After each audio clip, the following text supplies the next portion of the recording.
Welcome to the Pro-Black Perspective, where black problems are addressed with black solutions. Your host tonight is the author of the Pro-Black Compendium and Zuberi and the Maroons of Ma'at, the Pan-African Nationalist, Oni. Oni, what are we discussing tonight? Peace, family. So what we're gonna do today is we're going to go over the 3 worst black social media demographics of 2021. And that's going to be the ADOS, the Comrades, and the Whoa the Black Boy. I'm probably not going to give you too many examples of Whoa the Black Boy because, that's one of those... all of these are things that you want to block on site. Usually, they don't really fall through to me. Maybe I might see the Comrades more than most because, ADOS blocked on site. American Flag blocked on site. Whoa the Black Boy, I kind of just let it be, real talk. But, more or less ignored on site. The Comrades, for what it's worth, they're not the worst demographic. I mean, they are. They're like the second worst, right? But other than that, yeah, we're going to go over that. But before we go into that, I do want to remind you all that we're part of a podcasting network. And of course, this is the last episode until next year. All right? So you're not going to have another worship until next year. So take that for what it is. All right? But let's remind you that we are a part of a podcasting network. This is D Webb with the Harsh Reality Podcast, asking you to tune in where we tackle the news of the day that affects our community, only on KWAZ Radio. Greetings, everyone. This is Koku from the Bitter Medicine Podcast, inviting you to tune in to the Bitter Medicine Podcast on KWAZ Radio. You are listening to the Pro-Black Perspective on KWAZ Radio. And of course, the other one that was mentioned was the Revolutionary Matron. So make sure you guys check out her as well. Amazing sister. She's joining us. I mean, Harsh Reality and Bitter Medicine, we've all been doing spaces regularly on Twitter. And yesterday or Friday was really good. So make sure you follow all 3 of us on social media. But right now, what I'm going to do is I'm going to show you guys my Twitter so that hey, look, let me follow this guy as well, right? And it's just going to be a review of the last week, real talk. So I'm going to jump to December 21st. There's a lot of stuff, obviously. And we're just going to go through this stuff, but basically the theme is going to be, hey, you know what? These demographics are pretty garbage. I'm going to show you some positive stuff too, though, obviously, which is one of the main ones being, I'm writing a puzzle book. So this puzzle book, I'm going to show you guys some of that preview as well. So this is going to be a pretty good episode for you, especially since we're going to be rebranding for next year. See, this is the puzzle right here. We're going to be rebranding for next year. So I think I said I was going to stop at one of these jokes I wrote. So let's see if we can get to it. Okay, I passed the 21st. I don't want to be clowning on this thing. So make sure you guys check out the Harsh Reality Podcast. El Miguel and them are talking, and D Webb's there, so that's good. Oh yeah, so this is where I wanted to start off. So right here, check out the Harsh Reality Podcast. Make sure you do that. Make sure you subscribe. D Webb, powerful, intelligent brother. Very energetic, very charismatic, if you will. So check that out. Anyway, let me see how the chat's looking. Nobody said good morning yet, or good afternoon, or whatever time zone you're in. But peace, Htp to you all. All right, let's go. So this was it. One of them was, buck breaking MFT is out of pocket. Gotta stop Tariq. This is apparently Tariq Nasheed at this point in time released an image of like a series of images of black people being like black boys or black men being sexually molested by white men or something like that. You know, I mean, not the whole molestation, but the idea of ownership. You know, by white men, and it seemed like weird, but you know, I've come to. I mean, I want you guys this. Make sure you check out the Bit of Medicine podcast, Shoot the Breeze from yesterday. I probably put it in the comments. Make sure you check out the Shoot the Breeze from yesterday because we really go into that, you know? But here's what it is. Real talk. I say it like this. Should have never started that man. I remember passing on Hidden Colors. Okay, Hidden Colors was a thing, you know? And it was coming out like while I was in this movement and people were pushing it. They were like, hey, you got to watch Hidden Colors. And I was like, nah, it looks like it's stupid. Right? And I said half of y'all still swear by it, so it is what it is. You know, a lot of people would tell me back then, it can reach the ignorant, it can reach the masses. That's what y'all said. And so I said, you know, like I want you to realize, why are you giving the wannabe pimps access to the ignorant?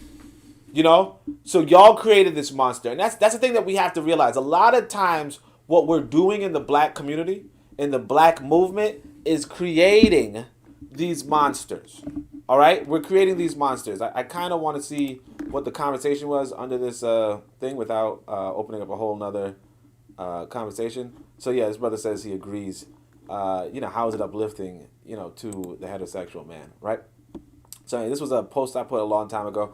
I said, in 2018, I said, imagine a video game where your main character recruits a bunch of strong allies, some even stronger than your protagonist. And when you get to the final boss, your allies turn against you because they have more in common with your enemy. Let's call it black socialism, right? I do want to actually pin this for later because this is going to be related to one of those other tweets that I came up with, right?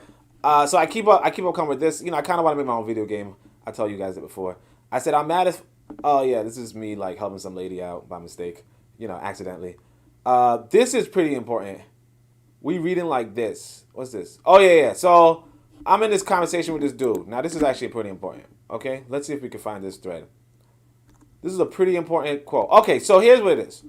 This is important. So, this is the reason why I actually wanted to do this post, to be honest. I wanted to go over this thread, but then I realized that's not really that much content, right? But this is the thread, right? Osajifo, Kwame Nkrumah says, I never wish to be a millionaire. Millionaires live on the backs of poor people and call it business. Okay? This is, I'm telling you, the Comrades are the second worst demographic. I want you guys to understand that the Comrades are the second worst demographic because, I mean, all respect to Nkrumah, but I'm going to have this lengthy exchange with this dude. And what's going to happen is that it makes a lot of sense to him. It makes a lot of sense to him to be in disagreement. And it's one of the things that make comradeship make sense is when you don't understand nationalism. You know, when you don't understand nationalism, when you don't understand nationhood, and I told you guys this is one of the reasons why I even wrote the Book of Power. Because African people in America, particularly, well, African people generally, do not understand nationhood. You know? And I actually just came, like, I'm not even going to say it right now, but I came across this other reference, and I'm going to actually show my puzzle book for this, for one of these other quotes I came up with. But there's, Tanifo says, I don't want to be a millionaire. I don't want to have money, right? So I said, look, this was the other issue with why socialism was difficult in Africa. We somehow got the Christianized version of socialism. You know, making the hiring class your enemy means your people will be unemployed. It's really not complicated. So I get two different comments, and one of them is a long string. So this is Al Afriki. I guess I didn't see. Oh, yeah. So Al Afriki says, exactly, it's not the poor and working class don't deserve a far better treatment than they have received and continue to receive. It's that this doesn't mean that rich are our de facto enemies. In fact, you need rich people on your side to win. Incidentally, white socialists are total hypocrites because starting with Marx himself, who was bourgeois in origin, was only able to write Das Kapital because of funding from Engels, who owned a factory. And Bolsheviks were funded by wealthy socialists like Parvus and Olaf Aschberg. Okay? So, you know, that's right there. That's kind of like telling on the thing. But look at this. So we come into this exploitation conversation, right? And it's a little bit lengthy. It's a little bit varied. So, I mean, I'm guessing that, okay, Bit of Medicine's here. He says, peace, fam. I'm guessing y'all doing something for Christmas, right? Everybody else doing something for Christmas, right? Now I'm joking. All right, so I say, but they hire us, but they hiring us to exploit our labor. How is that helpful? Especially if they're not pouring the profits back into the community. Now, this is just a misnomer, right? That hiring somebody intrinsically means that you're exploiting them. Okay? Hiring somebody intrinsically means that you're exploiting them. That's the misnomer. And if you believe that, then essentially you're running on this false narrative. You're running on ideality. You're running on some imaginary situation where it's not so much that. All right, like give an example. Like I said, Bit of Medicine had this brother or this dude yesterday who was selling illegal liquor. I guess I don't know, like mixed drinks. You know, what do you call them? Like they call them nutcrackers in New York City, I guess. He's selling these things out of his cooler or something, right? Just drinks he made at home. You know, like juice and alcohol or juice and liquor, right? And he's selling these, and what happens is that he never, like, he's doing deliveries himself for 15 damn years. But anyway, he's doing delivery himself, and that's it, right? Now, if he were to hire somebody else to do the deliveries for him, would you call that exploitation? You understand? And the thing is that he's making enough money that he would possibly become a millionaire doing this. But But I mean, of course, now you could say, well, what about factories? Like maybe we're just specifying factories, but this is not what they were specifying. And even in factories, again, if you're hiring somebody to, what's it called, squeeze the bolt in or whatever, it's not really exploiting them to pay them what you contracted them to pay. Now, you could go into the argument of, well, what if you're paying them a low fare? And again, we have to be serious about nation building. People are not going to pay you a lot if they, if there's so many other people that they can use. There's this brother, in fact, on Twitter. I didn't retweet this, so I'm going to tell you. This brother on Twitter, he's a cool brother, Jamaican brother, right? Omari, I'll say.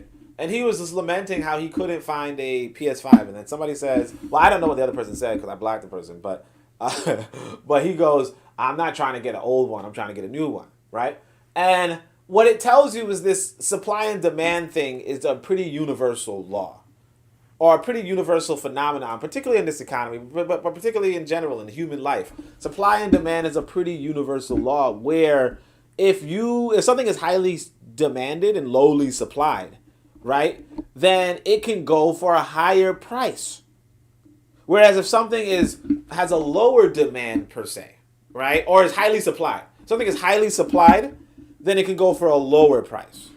You know what I mean? If there's like for instance a PlayStation, or if it has something that has a high demand and a low demand and a high supply, for instance, right, then it can go for a cheaper price. And that's what a lot of labor is, particularly in other parts of the world, where, of course, Wazungu, destroys the economy there. There's no question about that, right? But in so destroying the economy, right, what he can do is now he's going to get a bunch of black folk who are saying, hey, I want to work for you, right? And when they say, hey, I want to work for you, he's not going to pay them the same money that he would pay them if they were in Germany, where the same kind of labor is much more scarce. You understand? So like, and this is one of the universal things of life. In fact, that it's gonna be harder to get me to pay me, somebody who's all right, doing all right, to go into a mine as it is going to be for somebody who's starving. Say, hey, look, I'll pay, and because of that, if you were to get me into the mines, you'd have to offer me more money. You understand? And so, the question of, hey, are you exploiting somebody's labor if they technically volunteer? Now, you could say, no, they're forced because their economy is destroyed. But we have to be realistic about what exactly, at this point in time, our economy is. You know, if you go into a city, like if you leave your farm or if you're kicked off of your farm or whatever, but if you leave your farm and you go into a city, right, then you didn't actually take an economy with you, if that makes sense. Now, you could go back. You could say, hey, but yeah, they destroyed it. Yeah, they did. But we have to be, like, again, we have to be realistic with this and say, you know, that's what happens when you lose wars. Like losing wars is not a game. You know, people fight to the death. Like, people risk their lives. They put their lives on the line in war so that they don't lose. So that their people do not lose the war. If that makes sense. And I know I keep saying if that makes sense when things are making sense. But, you know, I know that a lot of you have a lot of resistance to what I'm saying. A lot of you do not want to hear what I'm saying. You don't want to hear how I'm saying it. You don't want to hear that, you know what, real talk, if you lose the war, then your economy is destroyed. And now the people who didn't win the war are going to beg in another person's economy. And then the people who are begging for are not going to give them the goods that you would expect that they would give their own people, right? Because again, like I said, nationalism, nations are different people, right? They're not going to give you the same goods that they give their own people because you lost and they won. You get it? All right. So then I say, so there's a few conversations going on here. Let me see if I know you're saying, why are you opening a new window? You could just click it. I don't want to, because if I press back and all that kind of crap, it's gonna whatever. All right. So let's see. There's two conversations here. So let me see what this other one is. Okay. There's no other one. All right. So. I mean, maybe there is, but I might have been like blocked or something. I don't care. Sorry. So I said, look. So there are 3 forms of income for every individual. Okay. This was actually borrowed from Adam Smith. I actually don't mind this Adam Smith book. I didn't finish it. It's really boring. You gotta really he writes a lot of extra stuff that has right now. I paused at this. He's going to talk about the value of silver throughout, the European kingdom, and how much it was at this point, how much it was that point, how many shillings and so on and so forth.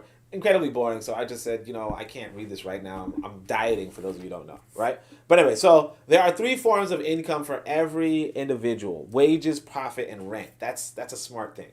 But look at this. Profit and wages are 2 sides of the same coin. You can't have one without the other. So sacrificing one sacrifices both. Call labor exploited if you want, but you need capital to even have wages. Okay, so there's 3 forms of income for every individual. I'm going to repeat that. There's wages. You could get wages. You could get profit. Either, you sell something, you trade something, and you get profit from that. Or you can get rent, right? That is, you own the land. And again, remember, the winners own the land. This is like a rule of life. The winners own the land, and then they can give you part of the land. They can make you use their land. They can lease you the land for rent, right? And then you have to now earn wages or profit to afford the rent if you didn't fight for your land, right? Or if you lost the fight for your land, all right? So anyway, so Cater, good brother Cater, he says, so the idea of man exploiting man is natural and good. Life is then a fight to change your group politically or militarily.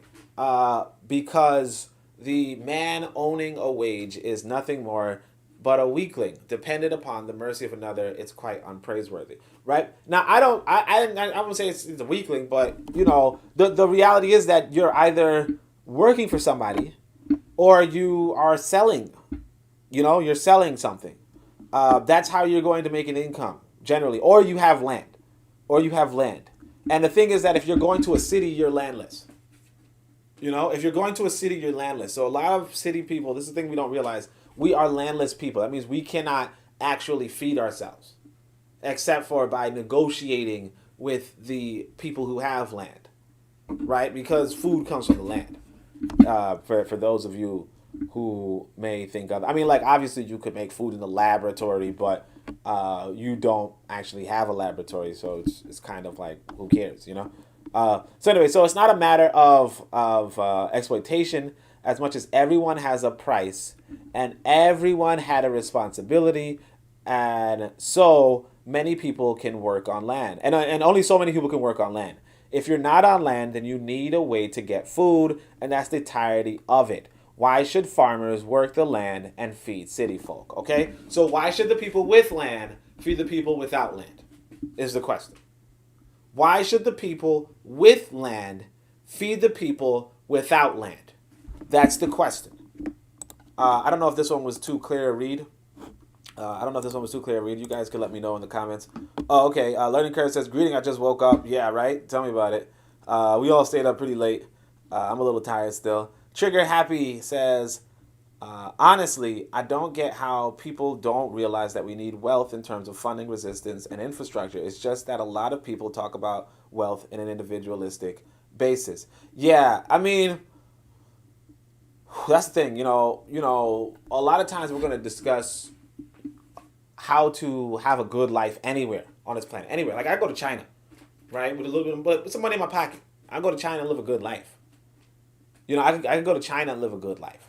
I wouldn't want to, but I could go to China and live a good life. If you have wealth, you can go anywhere and live a good life. So it's not really, the issue is how much wealth can you accumulate, and how much, and like how, and the political situation where you are. As an individual, you can go create a lot of wealth. If you become a large enough group in China and you're adversarial to the Chinese domination, then you probably will not, you probably won't last long there.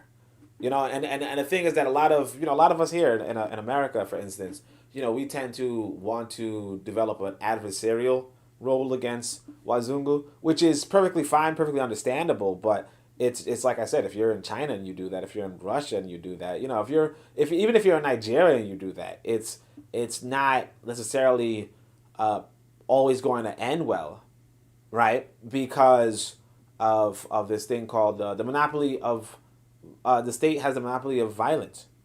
You know what I mean? So if you don't, like, violence at the end of the day is what determines everything. Like, violence at the end of the day is really the key. Like I said, war, or not I said, like some white boy says, a white boy will pass down. War doesn't determine who is right. War determines who is left. And by left, they mean who is remaining. Who's remaining in power. You fight wars to determine who is remaining in power. And nobody's going to sit by and let other people just sneak into power for something that they fought for. You understand? Because I don't know to what degree you were killing off the natives in America. You know what I'm saying? I don't know to what degree you were fighting the natives in America, or even the natives in Africa. You understand? When they stole us from the continent, they were putting their life on the line to do this. You understand? And they don't look upon their sacrifices in vain. That's something that we do, unfortunately. There's another video that I can't show it actually, but they were cursing out Curtis Scott King. It was random. All right. So I said there's two comments here. Yeah. Okay. So I guess the person. Yeah, I tried to tell this person that you gotta respond to one comment at a time. So that was a little weird, but we're gonna go here. Okay. He says, I also feel like this isn't limited to capital. Oh yeah. So I think he writes this and then he writes this. As a continuation, but it's just bad practice. So anyway, everyone having a price does not mean that it has to be exploitative relationship. That's the foundation under capitalism. They don't have to. They can only feed themselves, but they wouldn't get paid for producing for the city. I also feel like this isn't limited to capitalism. Everybody can't farm because it's not efficient to do so. This was known long before capitalism existed. Yeah. So he says can't fare, and I was like farm. I didn't know. I didn't actually see the correction before. Yeah, but that again, the question is, what should farmers do? So, and I guess, I believe that exploitation in the system is only a matter of Wazungu and nationhood. Wazungu is an exploitative creature. Period. Right? He's an exploitative creature. So that's what it is. Like, that's what we see. It's not necessarily, you could say it's capitalism, you could say it's not capitalism, but again, like, what Adam Smith is writing is not necessarily about exploitation per se.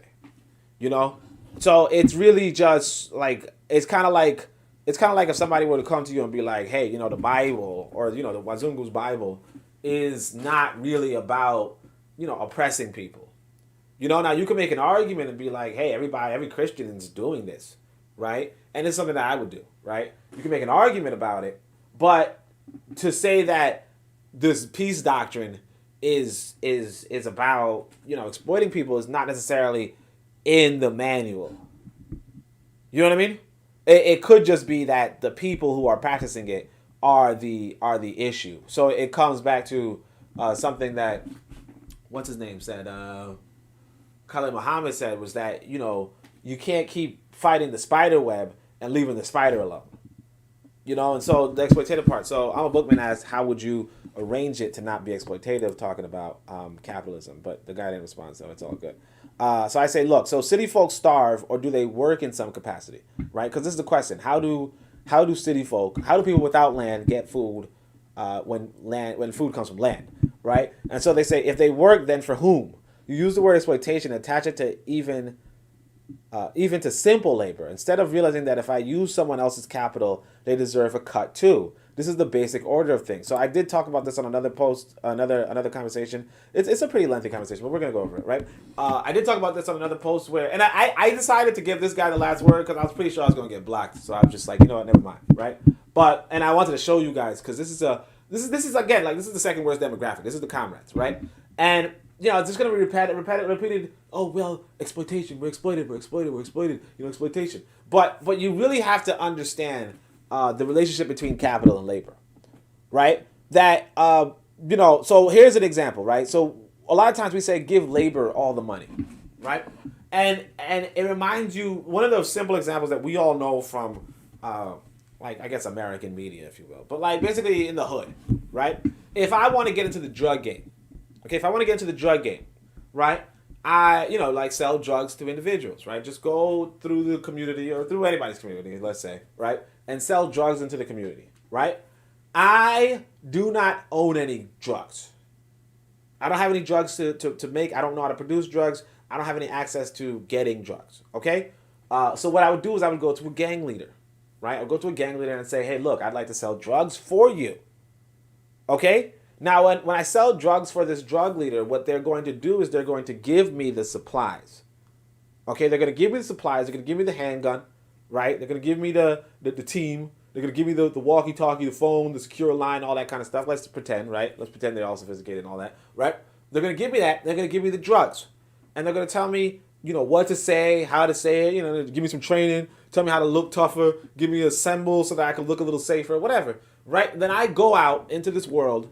I go out and I go to the neighborhoods, with my crew possibly or by myself, whatever, right?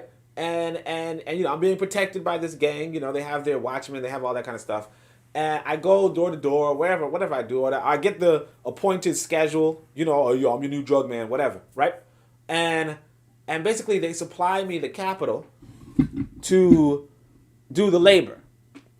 Okay? They supply me the capital to do the labor. So I then get paid. Now, the idea here is that I'm doing all the labor. Therefore, I should get all the money. You understand?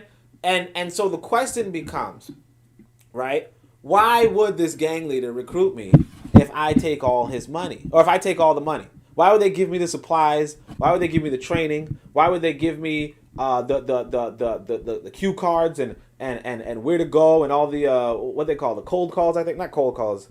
But there's something inside of sales where they give you a list of potential buyers, whatever. Why would they do all that if I get all the money? You understand? Or even this, why would they do all that if I get more money than they do? You understand? And so now when I get less money than them, even though you might say, well, because a lot of us are going to be like, wait, but I'm doing all the work, right? That's what you're thinking. You're thinking, hey, I do all the work. They just gave me all the supplies. They should have given it to me for free, I guess, right? But because, they get their cut, they're like, hey, okay, let's say I sold $1,000 of drugs. they say, okay, well, I'm going to take 600 and you keep 400 for yourself, right? You're going to say, and that's not including the fact that these drugs, the gun, the other training, the mercenaries around them, and all that kind of stuff, the protection, that all costs them too. And so here's another aspect to it. What about, like, what would the guards, the people who are roaming the street, patrolling and making sure that you're safe, what are they getting paid if they're not making any sales? Like, what are they getting paid for them if you're quote unquote doing all the labor? See, you're now in a corporation or an organization, and so the organizer, right, or the CEO, the corporate, the capitalist or whatever, is paying everybody, and of course they're also taking more because one of the things that they're doing is they're actually financing the whole operation from jump. Now you might say, well, you're making this drug deal seem like a good thing, right? I'm not really. I'm just saying it in I'm trying to explain it inside of a really basic, fundamental way. So we're going to get into this conversation, and you're going to realize, essentially, it comes back to, like, this guy is, I don't think he's ADOS, but that's one of the drawbacks of the Comrade movement is that they're going to fall back into, well, I'm actually, I'm pretty much ADOS, like pretty much they just exploited us. So anyway, so outside of its value, until someone, so this is a common thing. Outside of its value, until someone uses it to generate more capital, if the person who owns the capital isn't doing the work to produce those profits, they shouldn't get most of it. That's exploitation, taking more than what you put in. And so I say, look, the person who owns the capital, and I'm just mad that this fucking idiot, sorry, I shouldn't curse, but why this guy couldn't just comment straight down, Because now it's like, just makes it more complicated to follow. Let me see if I could, I know, I shouldn't be angry. Farmers aren't just producing and giving it away for free. And the reason why, and again, this is just a total, like, farmers aren't doing this. Yeah, you're complaining about capitalism, but you realize this is exactly what it is. Like you're defending it in a sense, right? Farmers are just producing and giving away for free. But I try to limit how the conversation goes around, right? So I said, are giving away for free. They are being paid for what produced from the city. If they aren't buying it, yes, produce it yourself. They deserve a cut. They don't deserve most of it, regardless of what capital being used. Capital is useless until, until outside of its value, until someone uses it to generate more capital, right? So I said, look, if you reply to yourself, your comment will be more readable. Appreciate the convo, right? I try to be positive, right? Because I was like, this guy's a freaking, anyway. So I said, use it outside. So I said, look, the person who owns the capital bought it outright and loaned its use to the laborer who didn't buy it outright. So again, the drug dealer buys the handgun, buys the cocaine, buys the marijuana. Okay? They buy the guards, they buy the security force, they buy all this stuff, they buy the outfit, they buy the bandana, they buy the flag, whatever they do, they buy everything outright. Okay? When I go to them, I didn't buy anything. So they might have spent how much, they might have spent, like, let's say 20,000 grand, or they might have got a loan for 20,000 grand to supply a gang, or maybe it's a lot more than that, but whatever. The point is, they might have gotten that money, and I'm just lowballing it because, I figure not a lot of black folk have that kind of money, right? Like, to begin with, right? So they bought all this stuff in order to do this, and I didn't buy anything. So now what the sentiment is that I should get paid more than the person who put in. Okay? Now we're doing this mathematics right here now. So he said, if they spend $10 million on a toy factory, because factories in America are very expensive. They spend $10 million on a toy factory, then they pay a worker $15 an hour to spin the doll onto, the doll's head onto her body. They try to recover the losses from the $10 million by scooping profit. So again, you put down $10 million, right? And then you pay somebody $15 an hour, right? The idea that because you're paying this person $15 an hour, the person who spent $10 million should get less than $15 an hour, right? Means that if you were to look at the net profit of each person, like after a day, the only person that comes ahead is the worker. The person who spent $10 million to make $150 in a day, right, has a net loss. And it's probably never going to recover that $10 million. Because there's no way to get $15 an hour. I mean, not to say there's no way, but it's just very unlikely that unless you have an extremely long life that you're going to recover $10 million at $15 an hour. I mean, I'd have to do the math, but it just doesn't, like, I don't think the math is mathing. You know what I'm saying? That's what people say. All right, so I think somebody responds to this, so let me see what that response is. I hope you guys are enjoying this. I don't know if you are. This was an old conversation. This was going to be my whole thing, but it's not. I'm going to go over some other stuff, too. Because I want to show you guys my podcast, too. He says, no, they don't, especially not historically. Oh, yeah, so basically he's going to go into the whole stealing thing. Let's see if we go back to this one. It says, the first step in producing profit is ownership. The capitalist did do the necessary work, and unlike the laborer, actually has a net loss from the venture, whether it's because they paid for the business or borrowed from the bank. If they got less pay than the laborer, they'd lose. And so now it just becomes into the, and how did the capitalists become to own things? Private property and such. Theft. So, and again, these people are in Europe having private property. It's not really, like, it's just like, it kind of makes no sense. But anyway, so you're asking people who did not steal and plunder the earth of centuries to get capital to somehow generate enough capital without doing what capitalists did to get it. And I said, look, I can't speak for every capitalist, nor can I say that I asked anyone to plunder the earth, whatever that means. The question was, who should be paid more between the one who paid for the factory and the one who didn't? And he says, right, and that's what y'all keep avoiding. Y'all forego history. So again, he goes with this history argument of capitalists got their money fairly, and that matters. The factory don't mean shit without people to do the work. Otherwise, it's just a factory on its own, it's not producing wealth, right? And I guess he says something else there. Let me just point to it. Now, again, this is an argument I hear a lot of times, right? So it's like, of the value of whatever product is being sold should go to the person who's actually doing the work to make the product. Some should go to the capitalist, but not all of the majority. So I say, look, again, if more goes to the worker than the owner, then why would the owner make a factory? They'll always lose. What is the incentive to making a factory if having $10 million? You spend $10 million to make $14 an hour.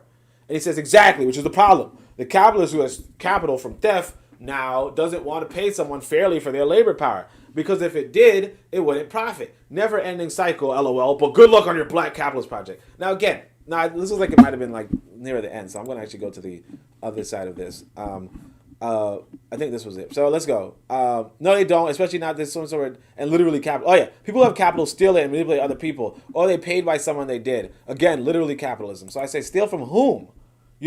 Manipulate from whom? You're using the buzzwords capitalism and exploitation, but let's delve a little deeper than buzzwords. The capitalist pays $10 million and the worker pays $0 for the creation of the toy factory. The worker gets $15 an hour, so the capitalist should get less. He's like, they steal from the people. So again, you see, it's like this, it's almost like a quasi-Christian, quasi-moralistic argument. Well, they stole, so now they have to hire us and give us all the money. But it's like, why? Like, again, the question is, why are they giving you money? Like, why are they even hiring you? Why are they even spending $10 million? Why are they borrowing $10 million to build a factory to hire you if they will not recover that money at all? So it's like steal from people, the people who labor they exploit, the resources from the land that they steal or underpay. It's not buzzwords, it's reality. How did the capitalists get $10 million? Where did the money come from? Because he did not do $10 million worth of work. Exactly, right? So this is exactly it, right? This is exactly it. It's like, where did you get the money? And how would he possibly work for this money, right? And of course, one of the issues with us is that we tend to, like, again, it comes back to this ideality instead of reality. The reality is this, that there was a distribution of, like, there's a wealth gradient in the world, on the planet. There's been a wealth gradient from time immemorial. There could be the people who stole land. Yes, they might have fought for land once upon a time. They might have gotten favor with their local kings. They might have traveled across the world and won wars and plundered other people. Sure, but then they have money now. So what are you going to do about it? You're just going to say, hey, you stole the money? But that's what humans have been doing from time immemorial. They've been stealing. A lot, particularly Wazungu. And I mean, I don't know, like, you can go into a moralistic argument and say, hey, well, that makes them wrong and therefore they should give us their money. But it doesn't even make sense why they're giving you their money. Like, you're not even a part of their nation. You know? So he's like, are you saying if someone owns a toy factory, they in fact stole it from the people? How is that realistic? The capitalists can accumulate wealth in a number of ways, some unsavory, of course, and sometimes it can be through borrowing. So he's like, how did they get the toy? And remember, borrowing is like a bank. So a bank can, collect money and then give it out to people who request it. And the people who request it can then turn it into something to make profit and become rich themselves. You know? Or the bank can make money by, loaning money and getting money back from it. It's not necessarily that they're stealing from people. You know? So it's like, how did they get the toy factory? Where did the money come from? Where is the source of all the invested capital come from historically? Right? And I'm like, historically, it could be from sales and loans. Right? A toy workshop becomes a toy factory. This can accumulate over generations. There's also war, of course, but it's not as if war is something new to humanity. Again, it's not something new to humanity. Accumulating wealth through war, through tributes, even ancient Kemet, I absolutely respect ancient Kemet. I'm not going to compare it to Europe, obviously, but even ancient Kemet would, if you conquer a land, you demand tribute. If you conquer a land, you demand tribute. If you have food storages, when other people are starving, they will pay anything for food. And if this is what you truly believe, we don't have much to talk about, LOL. So I just left it alone. I was like, yeah, I'm just going to make a podcast about it. And he says, that's what you want to believe, then fine. But in reality, our scholars have been telling us for decades that capitalists, the real ones who own and direct infrastructure, military policy, etc., did not get their capital from fair buying or selling. And I'm like, look, interesting. But, it's like your scholars, the thing is that your scholars are biased. A lot of the scholars are biased. You got to realize that. So anyway, interesting. Many of the capitalists didn't start out wealthy. And indeed, many started out in sales, including the current batch and the current richest people in the world and the current richest families in the world. I'd be wary of propaganda on all sides. Peace. So again, you can talk about the richest people right now. You got Mark Zuckerberg. And the richest people, yeah. Mark Zuckerberg, Jeff Bezos, Bill Gates, and this guy, Tesla guy. I can't remember his name. Elon Musk. Right? So he's like the richest guy, right? They're all in sales. And none of them started out rich. Bill Gates might have gotten like a $30,000 loan or something, or I think Jeff Bezos might have got $30,000 or even $300,000 loan, right? But that's not rich. That's not rich, especially not compared to what they are now. So I mean, and the thing is this too, that if you actually know historically, the capitalists were considered nouveau rich, right? As I say, that there were richer people before them, right? There were the nobles who were rich, right? Who were wealthy. And I don't want to necessarily say it wasn't from exploiting Africa, but it probably, it's probably not necessarily the case. I mean, again, some of them might have been like stealing from the Moors, maybe. I don't know. Some of them could have been on crusades and heroes from the crusades. Like, it could be that there was some sort of Africa mixed into it. Maybe not necessarily our direct ancestors per se.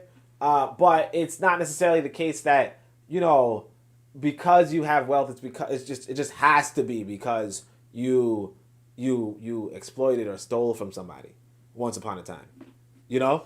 So I said, started out in sales and then got seed money from who? And I'm like, so many from friends, family and friends. I don't know what you're getting at. Family and friends, are you saying family and friends shouldn't support family or friends?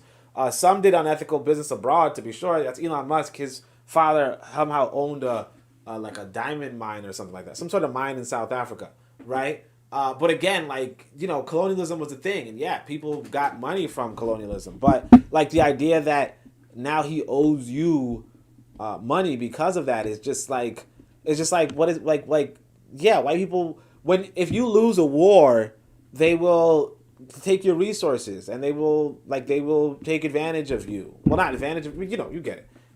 Some did unethical business abroad, to be sure, but unethical by our standards alone. Again, it's by our standards alone. It wasn't unethical to them. Ethics never was a universal as much as many would wish otherwise. So he says, people who have had that much seed money are capitalists themselves or highly paid workers from capitalists. My point is, no matter how you spill it, whether large seeding money comes from the exploited backs of our ancestors in our community, you're saying you don't care because at least... Yeah, okay, I didn't get to see this one. So sometimes I mute things that I didn't know. So I might have unconsciously muted something that, like, he might have said the N-word or something, and then, like, I can't see it. Anyway, just so we're coming to the close of this one. He says, good luck on your Black Capitalist project. So I said, appreciate it. But for the record, if I work for $100 a day, same as you in a factory that costs me $10 million, right? Then my net profit from my first 100 days of work is negative $9.99 million, and yours is $10,000. Somehow you think this will incentivize people to create jobs for others. Good luck to you too. And so he says, I understand how the profit motive works, sir. It's not my goal to beg capitalists to invest and fairly pay the communities they've exploited. This is what happens when you care more about profit than you do people and being fair. So I hope you guys could see, again, like, a lot of people are going to kind of agree with him because he uses a lot of buzzwords, profit, and, you care more about profit than people, and, the community, you got to pay the community that they've exploited, and the capitalists invest. But you kind of realize the weakness here when you come into the nationalist perspective. The nationalist perspective will tell you that, like, for instance, you go to Elon Musk. Elon Musk's father going to have a diamond mine in Africa, South Africa, does not care for black people. And he should not. He cares for the people back wherever their people are from. I don't recall, let's just say he's from England or whatever, right? They care for the people back in England. Or let's say he's South African. He cares for the Afrikaners. He doesn't care for the Africans. And he should not care for the Africans. If an African dies in his mind, he's not going to the vigil and crying. He doesn't know these people. He's looking to profit the Afrikaners. Because that's what you do as a nationality. When the Chinese people come to America, right? They may pretend to like America, right? But they don't. I mean, a lot of them don't. The truly national... And you can't blame a lot of them who don't like America. Okay, you can't blame a lot of them who don't like America. That's what I want to say. Now, you could have some... Like, you can't blame those who like America. But you can't blame those who don't like America. If a Chinese person says, hey, look... Like for instance, in fact, that's one of the jokes that Barbara Sizemore made was that, black folk going to Chinese stores and Korean stores and saying, oh, you guys don't hire us, even though we patronize you. And she's like, stupid, it's a family-owned business.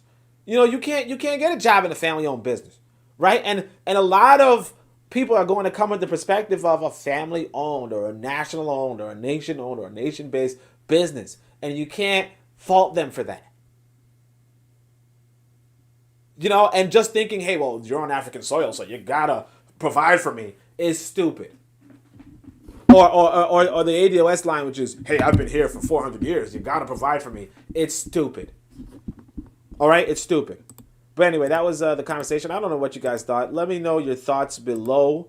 We're going to jump into some of the next content. So I think that was a nice conversation. What do you guys think?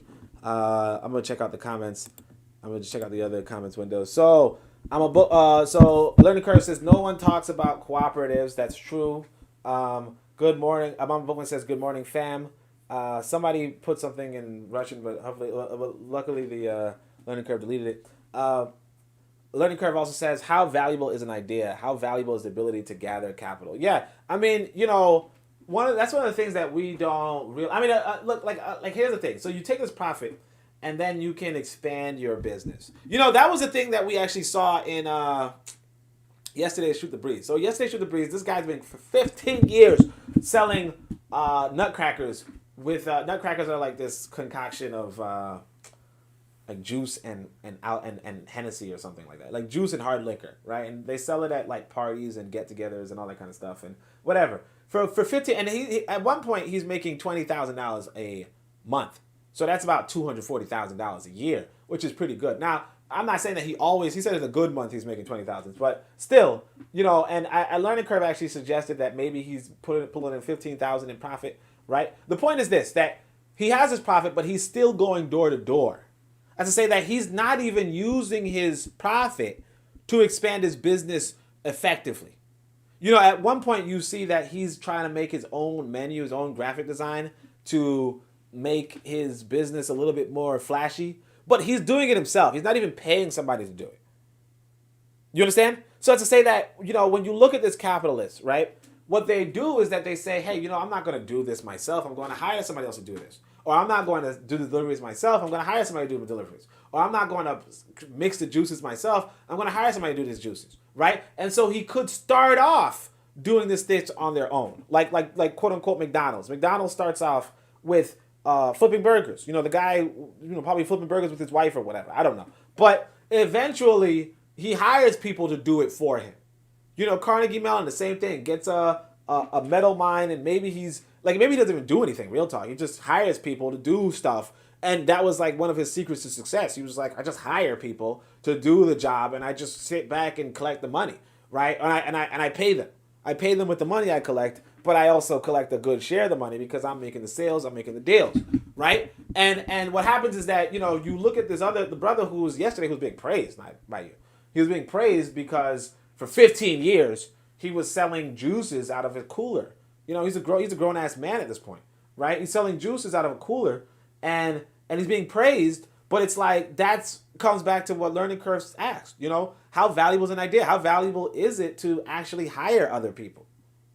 And the idea that you could say, well, actually, the person who's doing the labor is only the person who mixes the drink, or only the person who does the sale, or only the person, it doesn't really add up. And actually, I do want to point out that one of the things that I liked about Adam Smith's book was that he said that in the profit that the capitalist will take, right, it's mixed up with the wages.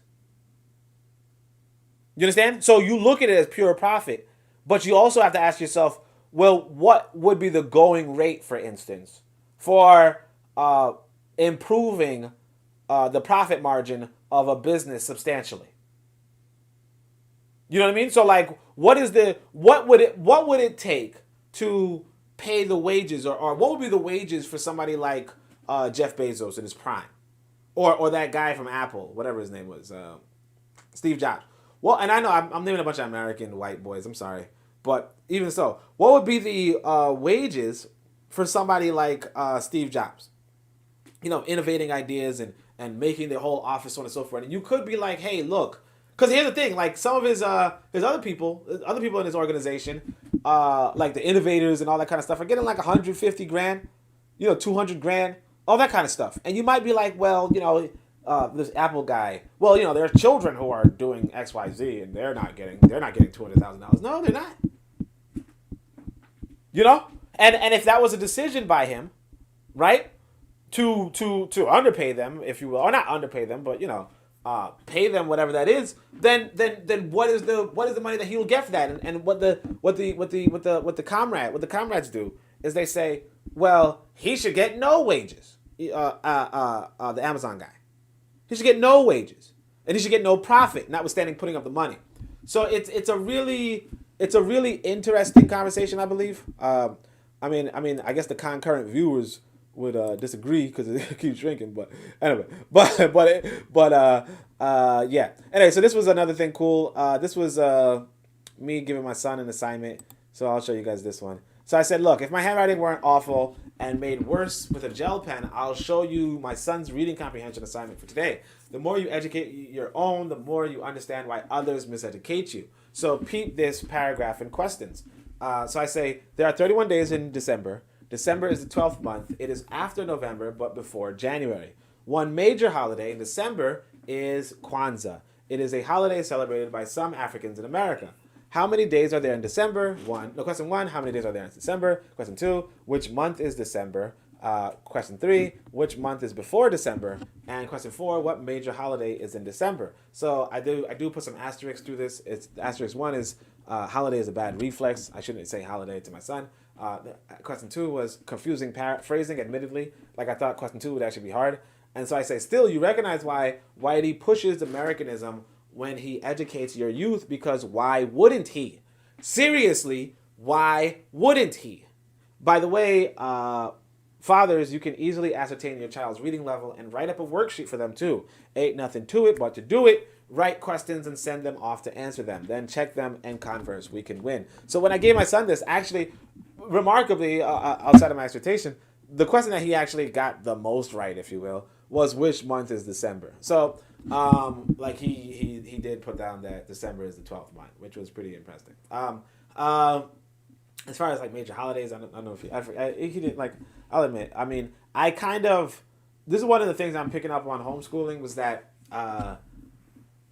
like I kind of like dropped the ball a little bit. So I'm picking up the ball again, in the sense of, you know, he was learning really rapidly on his own, but I think this formal structure would help with the reading and writing. Because like with math, he's pretty good, but with reading and writing, you really have to have a more formal structure. So that was one thing. This was faithful to the end. He made a joke and he added me. Of course, I have to be a famous author to do this one, so I'm not even. Yeah, I asked what happened to the blue vest guy. Don't worry about that. Yeah, he lost some election. All right. This was me making a joke. Nobody cared. Bumbleclot, I found a bug for the puzzle. That was a nice thing. All right. So I said, so this is the puzzle I'm making, guys. Again, we just ended the year, so make sure you guys drop some comments, and we could go from there. But I said, okay, fam, I was this close to giving up this project because this bug was stupid. But here's what the puzzle looks like so far. Say we came a long way without saying we came a long way. It's entirely computer generated. I'll fix the solution page to look more balanced and printed edits. But I said no more previews for y'all. So we'll go back on that because I'm going to give you guys another preview for this Garvey quote later. But he says maybe the cover, but hopefully expect me to release this book either this or next month. Also, the education part was just thrown together really quickly. I'll give more thoughts on it. Just wanted to showcase that it's not all going to be history, right? So this is African Revolutionaries puzzle. You could pause and then print it out if you want to. But basically you see Mau Mau, Mondelaine. So one of the additions I made to make this a little bit easier to program again was I made this bigger because I have some really good ideas. So it's 15 by 15 right now. I made it to a 17 by 17 grid, right? Because I have some really good ideas on other puzzle ideas, but it's going to require some longer words. Like for instance, I had a book section where I say civilization, it's for the destruction of black civilization, or wonderful Ethiopians or something like that. And it's just, these are just two big words for a puzzle, right? But of course, what happens is that this was all formatted. Like this section, for instance, was formatted for a 15 by 15 page. So I'm going to have to like change a lot of stuff, but I'm going to like fill out the puzzles later in order to format it later, right? So this is what one of them looks like, African Revolutionaries. This is African Wars. So you get the Al Delus War. You could probably find it here. So make sure you guys put this on your wish list or whatever. Let me see if we can find El Andalus quick, fast. I mean, I have a solutions page, so okay, maybe no. Some of y'all probably staring at it right now, like, yo, man, it's right there, right there. All right, wait, look at this right here. This is Indus Valley. So you got Indus Valley, right? And then I also made it so that the words intersect a lot, which was really a programming feat. This is primary and secondary education. I did change this language. So what happened was that I actually mistakenly, I edited this just recently. I put a lot of S's at the end of the words, like students, teachers, textbooks, tutors, workbooks, right? And all those S's means that you're probably going to see a lot of S's. And it might even mean that if you see an S, it probably has to do with, the word. So I changed that so that it's no longer like that.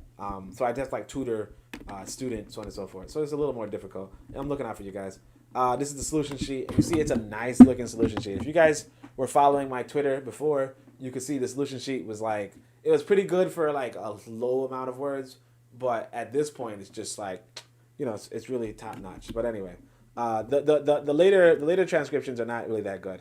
If you want, I guess I'll look at the comments here too.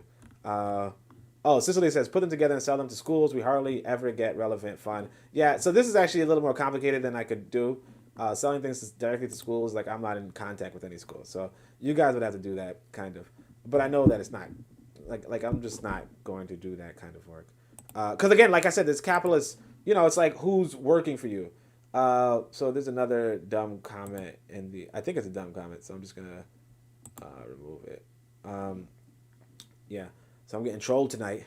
Getting trolled. All right, what's the next thing? Let's go up. Yeah. So this is a dumb one. So 90s. So basically, there's this video. I shouldn't show you guys, but there's this video of this black woman like destroying her son's cake because I guess her her baby father is like, hey, you came over to my house to get a cake. And she's like, I don't need your fucking cake. She throws away the cake while the kid's sitting in the back seat. And so this guy, while he's originally condemning the woman, he goes, 90% chance she got that fire pom-pom or whatever, right? And so, I just wanted to point out, look, I'm not going to say our men are the weakest link, but this dude makes a pretty compelling argument. The thread is about an out-of-shape, undisciplined woman throwing a cake away after picking it up from her son's father. And this man, while advising against sex with her, promotes it. Because he's like, yo, you should watch who you have sex with. You should watch who you procreate with, right? And so it's weird how in black circles, rumor is that Mookie, right? So everybody knows Mookie. Mookie's that, good for nothing brother, right? Mookie, or good for nothing black man, right? And Kookie, so I just made up Kookie. And Kookie are phenomenal in the bedroom. So the rumor is that they're phenomenal in the bedroom despite their flaws. Yet while Mookie is usually athletic but unemployed, Kookie is unhinged and out of shape. Yet she is idealized for sex, and that does reflect poorer on men.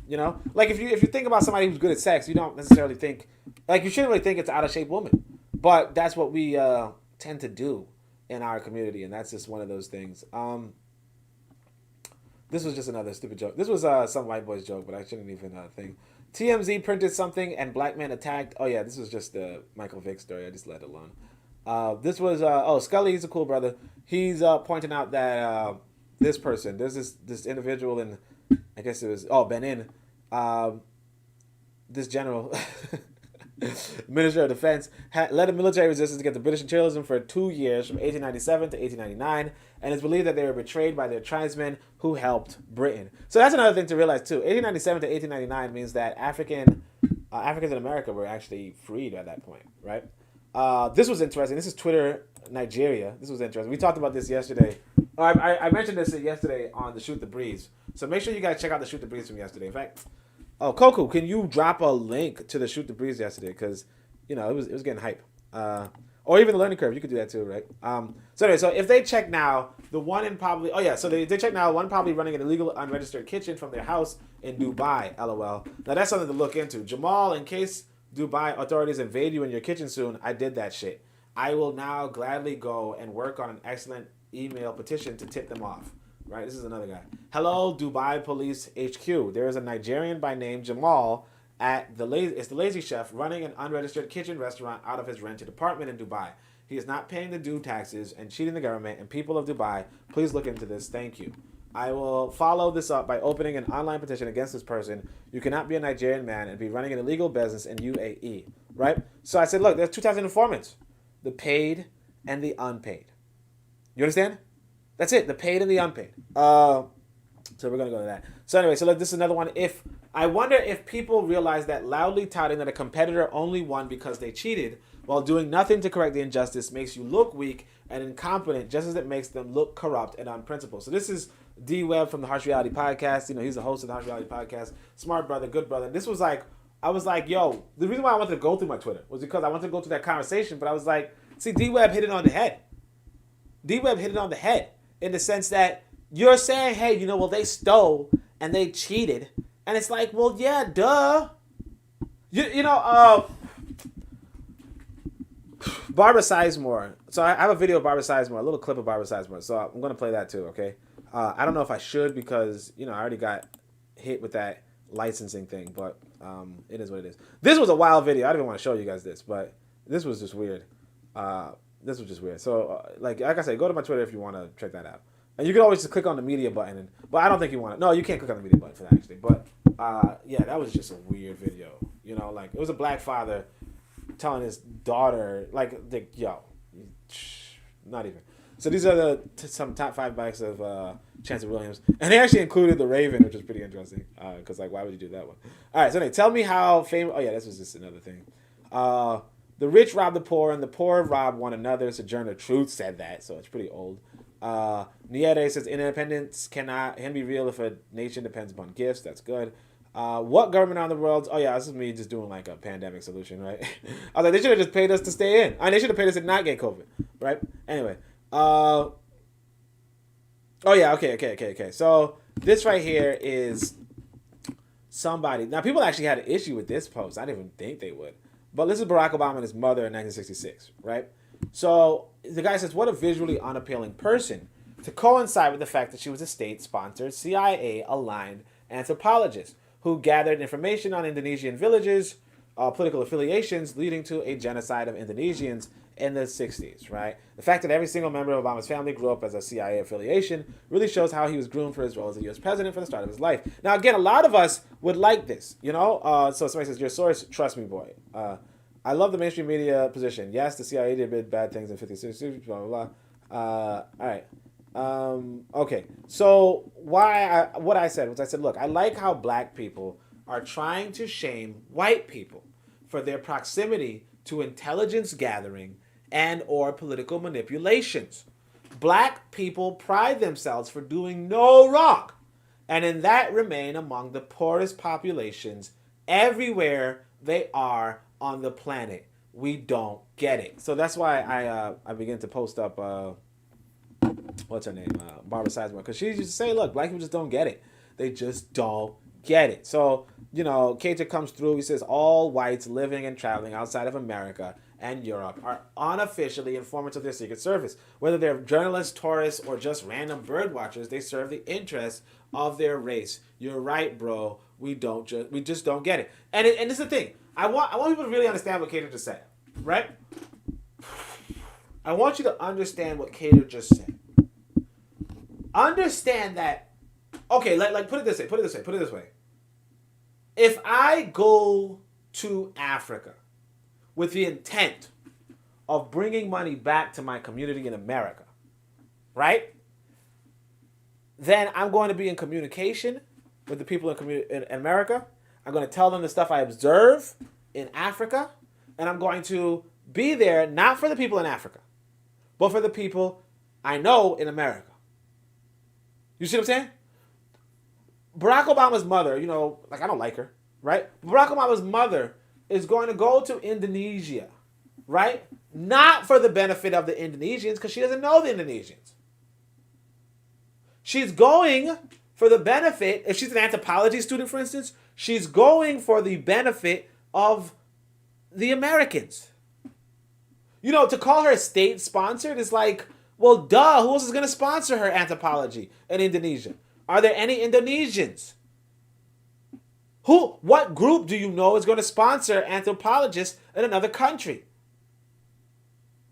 And if she just happens to be one of those that has a state sponsorship, then what of it? Why shouldn't white people or white anthropologists or people who study anthropology, why shouldn't they be paid? And then to say, oh, well, she's a CIA affiliate. Well, who else is interested in the information of the Indonesian political affiliations? Who else is financing it? So Esteban, I didn't know. Esteban says the black comrades won't learn from how white people are doing it. Rather try shame them and complain and want to be the good race with humane approach, while the other races get more powerful, organized, and continue strengthening their nationalities. That's what it is, right? So, this is a cool person on Twitter, Voodoo Monkey Foot, I guess, right? I'm confused. Is the goal to become like the pink ape or bring a calamity to its world by building against it? I'm aligned with the latter. So I say, you know, what are your thoughts on what she's saying? And I send this link, and then I think they say, I had not, thanks, but I'm not sure we should aspire to capitalism, meanness, etc., but violence and imagination and rage are all the game. I want to destroy this world, not become practitioners in of it. And it's like, look, it's not a matter of aspiring to something as much as recognizing how the world really is, for better or worse. Shaming people or name calling is all well and good, but it will not stop anyone. And no one is being unreasonable in looking out for their own people. You know? No one is being unreasonable for looking out for their own people. You want to understand that this white woman looking out for American interests in Indonesia, in Asia, right, is like, you can't fault her for that. You know, we were on the Spaces. Early on the Spaces, there was this dude, came in really bad attitude. He was a misogynist, no cap, right? And him and the Learning Curve were having a conversation, and Learning Curve was pointing out, look, you know, a lot of these, there's not too many ambassadors, so on and so forth. And this guy goes in and says, well, a lot of the ambassadors that America sends to Africa are African Americans. And the thing is this, the African Americans who are going to be ambassadors in African countries, they're going to look out for America. Because that's their nation. They're not going to go to the ambassador to Ghana, right? The American ambassador to Ghana, right? It's going to be a black man. I don't know. I'm just saying. Might be a black man, might be a black woman, whatever. But they're not going to be going to Ghana. You're not going to be born in Chicago, raised in Chicago, or whatever, and going to Ghana looking out for the Ghanaian interests. After reaching that point of your career, you're going there to look out for the American interest. And so if a black person, right, if a black person can go to Africa and look out for America, what in your mind makes you think that a white person can go to Asia and not look out for America?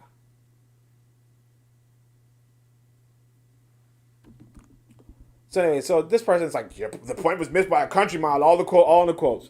So this person, I don't know who this person is, solidarity with IT. It's question marks. And I'm like, look, white people gather intelligence for white people. They're supposed to. Okay? And so I think, because I didn't see this comment before. He says, do you think black Americans are poor due to a lack of intelligence gathering? I don't think we've ever not gotten it. I think we have been betrayed by so-called black leadership, political, religious, and social. I don't know, but I appreciate your expansion of thought. So I didn't see this comment. Maybe I'll comment later. I'll just retweet for a reminder later. So your word salad is not making any sense, blah, blah, blah. I think I might have had a quote teat, so let me see if there's... Oh, I had a whole bunch. Yeah. I got ratioed. All right. Hold up. I know you're not defending this behavior. Okay. I don't know. Just choke on a bottle cap. Damn, I didn't see any of this stuff. What the fuck?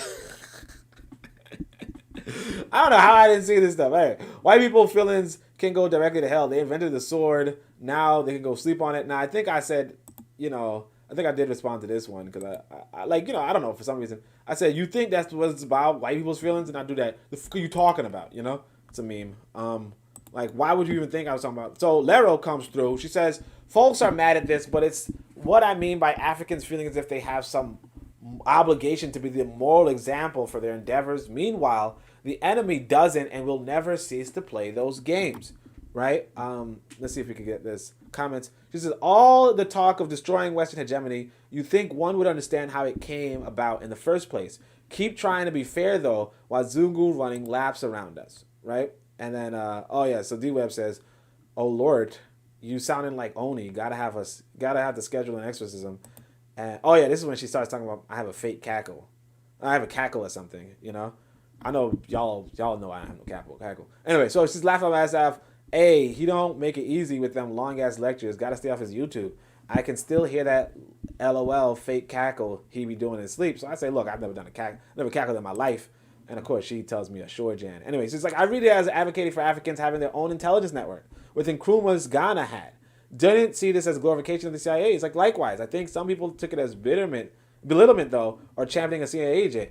I don't think that was his intention. Yeah, so that was definitely not my intention. So shout out to Lero for that. Let's see the other comments. You could have been like me and just said she was pretty and move on. So this is a whole white girl. So I had to tell her. I saw this one. So I was like, one, ain't no one trying to be like you. Ain't no way you think that hobgoblin pretty, but let alone very pretty, right? I mean, she was not pretty, so I don't know what this cracker was thinking. I think the cracker done responded to me too. But anyway, Obama was in charge of intelligence agencies, and we now have a black CIA director. How has that benefited black people? So I don't know what these people are talking about. Like I said, they don't understand. Clearly, Pan-Africans, by advocating black people move like CIA agents, the same CIA who manipulation harms us the most. To the Pan-Africans out your bio, because you definitely are not. So I didn't even see this one either, which was weird. Shit, I can't retweet that though. You know what I'm saying? Like, I should probably respond to that later. All right, y'all Pan-African niggas. Oh, sorry, I shouldn't say that word. Damn it. All right, so shit, I'm gonna go a whole year without saying that word. All right, y'all Pan-African N-words really be claiming the white supremacy rhetoric for deal. All right, it's not really that interesting. You guys could check it out. Pan-African in the bio, by the way. This is the guy I was responding to. So I was surprised I didn't see none of these comments, which is weird. I didn't see any of those comments, but anyway, we'll just keep moving on. So this is D-Web again. This is the Harsh Reality Podcast. they're doing that. I'd say so. Now here's another one. So this is another one I really pointed out, which was the argument against black genetic domination is made clear in this photograph. Obama looks like a blend of his white mother and black father, rather than just like his father. Black genetic domination is a white American myth to excuse the wholesale rape of black women by white men. That's it. So I did have 2 quote tweets. Maybe I saw these ones. Somebody says what, and this person said fire. Damn, how do I not see these things? That's mad random. You know? No, they all just talking about, Hotep for that stuff. That's crazy. I don't know how I don't see these things, but, it is. Because I be trying to see every this stuff. Anyway, let's see the comments, though. More, nonsense, I guess. Let me just, how do you block people? I don't know. We should move this thing. All right, so... Sugar Happy. Oh yeah, so 6+ hours. So learning curve came through, gave us the shoot the breeze from yesterday. That was a good one. Make sure you guys check that one out because we was just going hype. You know what I mean? I didn't have no food and I was just hype. All right. So Trigger Happy says, I mean, if your ideology tells you that you need to be a part of the international revolution and that Africa will save the world, then there's no sense of nationalism and self-preservation. Nationalism requires ruthlessness against your enemies, right? Yeah, I mean, like you gotta win. Again, war is about people. You gotta win. You gotta win. People fight to win. Anyway, so look, this is John Henry Clark. I like. If you start your history with slavery, everything else will seem like progress. I read these things to you guys. Somebody says this: fellow Africans think telling us that whites dominate our economy is an insult. Look, at least there's an economy to talk about, an opportunity to transform it, while those who insult us don't have nothing to begin with. We ain't gonna drive whites to the sea to impress you. And so, look, I want you guys to remember this. There's no shortage of lapdogs for white men among black men. All skin folk ain't kinfolk. If you don't understand that now, you're not reading enough. And everybody knows what you should be reading. Let's see, I have 2 comments right here. I don't know. Oh, okay, this is a black person. Okay. One is Hiroki says, indeed, he needs to be destroyed. Okay, that was a little extreme. And the other one was, what's worse, a stranger that hurts you while building your country, or one that looks like you that hurts you while bringing nothing productive to the table but deliberately distribute drugs, sex, traffic your young girls, operate syndicates to rob people, building slums around the city, right? So I don't know what this means per se, but I'm gonna just give it a like. I don't know what that means. Anyway, so this is Barbara Sizemore. So I said, look, y'all don't get it. I put Barbara Sizemore as the top 3 speakers you can listen to among black women in the Book of Power. And if you don't agree, tell your mother. You have to make a choice. There's no in between. You either play the game here or you are a victim of it. Now you have to make a choice. Of course, you can always leave the country. All right. That's another choice. Right? Now, capitalism demands competition, selfishness, and mean-spiritedness. It demands it. But what do they teach your children in school? Be cooperative. Be cooperative. Take your turn. Don't fight. Don't cheat. Now, everybody engaged in capitalism knows that the motto is win if you can, lose if you must, but always cheat.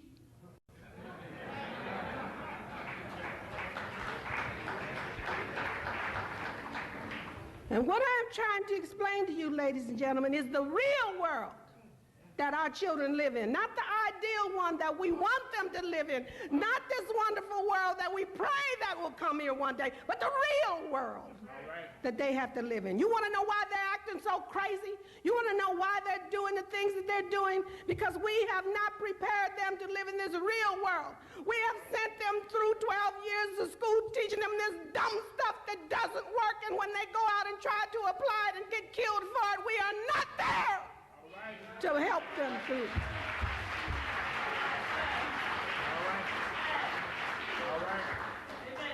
We are not there. We fade away on them somewhere around about 9th grade. we start talking about I can't control him. I can't do nothing with him. Get out of my house if you don't do what I tell you to do. And we abandon them to the mean streets and then cry because they get murdered. Right. That's right. Capitalism is not compatible with equality. It is not compatible with equity. It is not compatible with Christianity. No matter.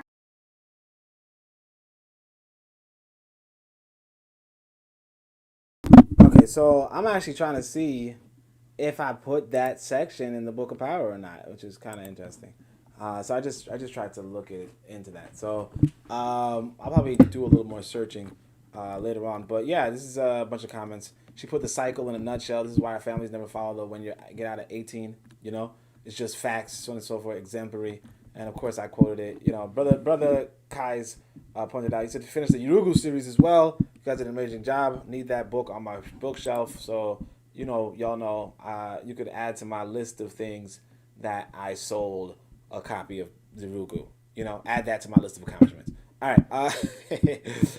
Let me see. So what I'm going to do is actually, I'm going to look in the Book of Power, see if I actually had that. It's kind of interesting because I like it now, but I wonder if I liked it back when I was writing the Book of Power. But, or if I just like missed it, you know? So we're going to go to another station ID. And also make sure, like I said, learning curves here.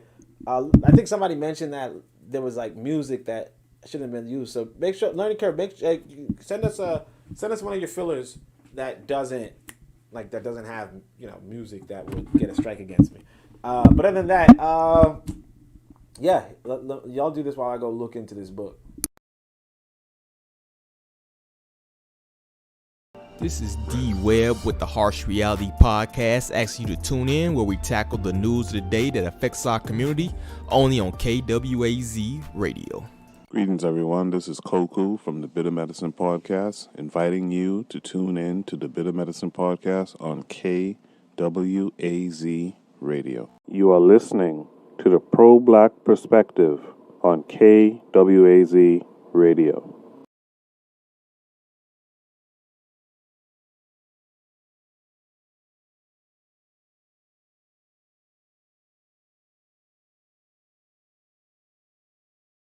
Okay, well, that was a ridiculously short break, so maybe I would need a little more time. But anyway, so learning curve, you gotta do that so that you gotta do that ad so that I could have a longer break to actually look for this stuff.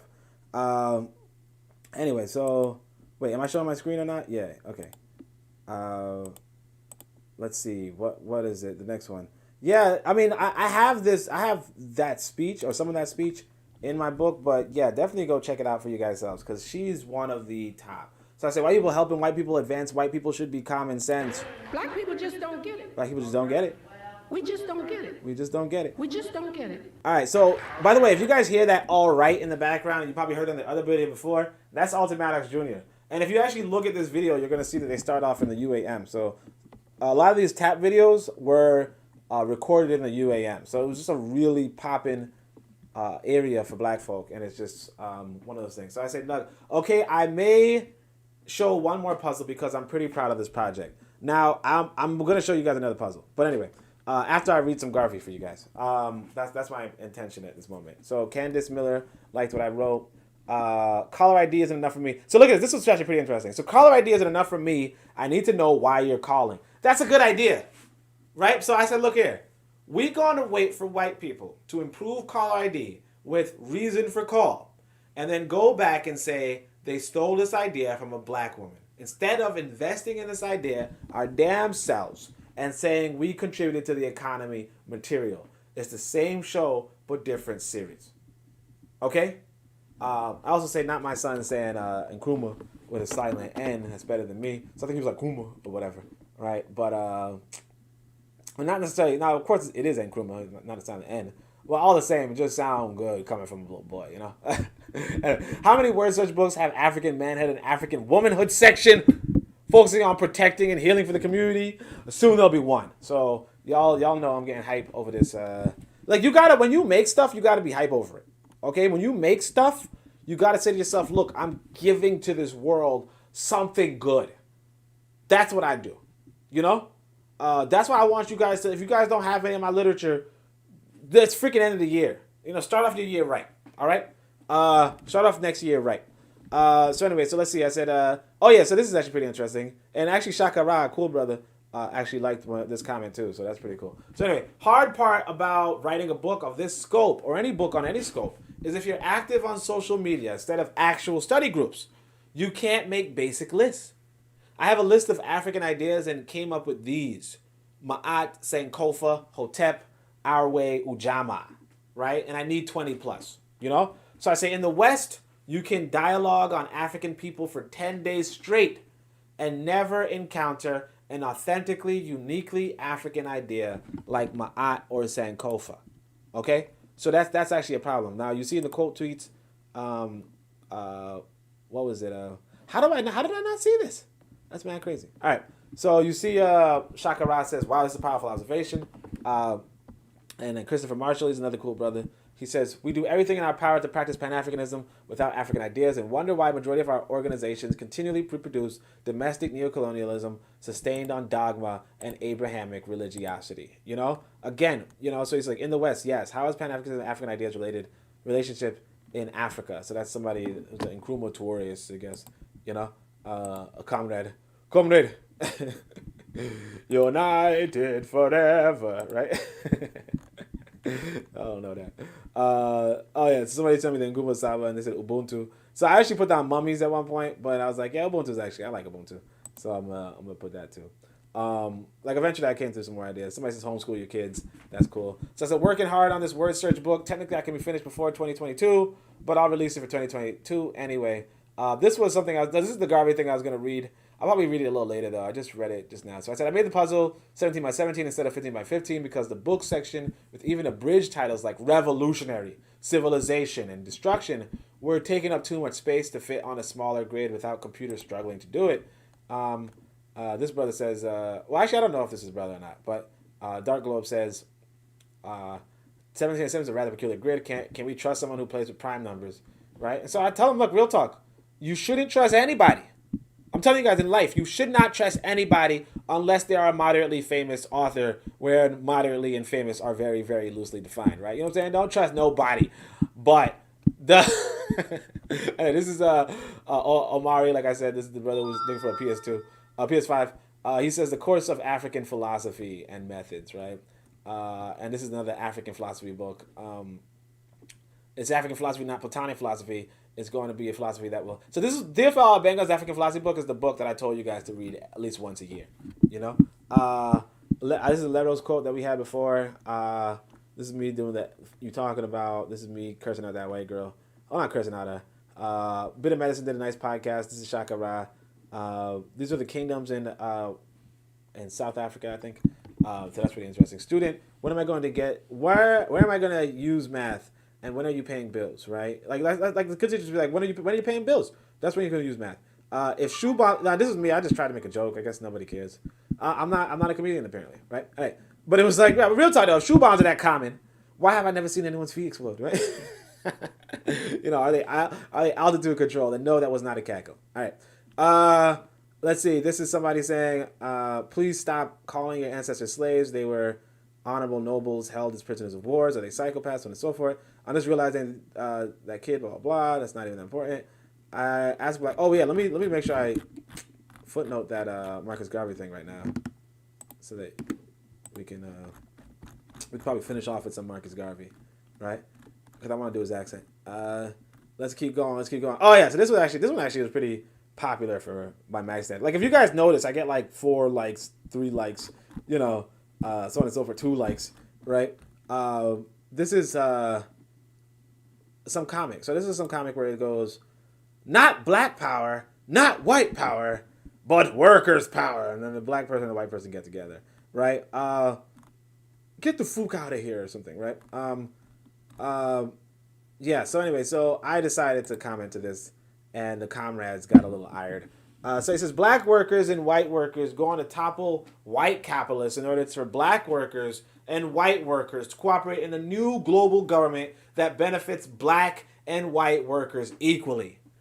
raise your hand if you're stupid enough to believe that. And believe me, there's actually one black person who decided to raise their hand. Because it's just like, oh, wait, hold on a second. I don't see that. Oh, yeah, this idiot. Fucking idiot.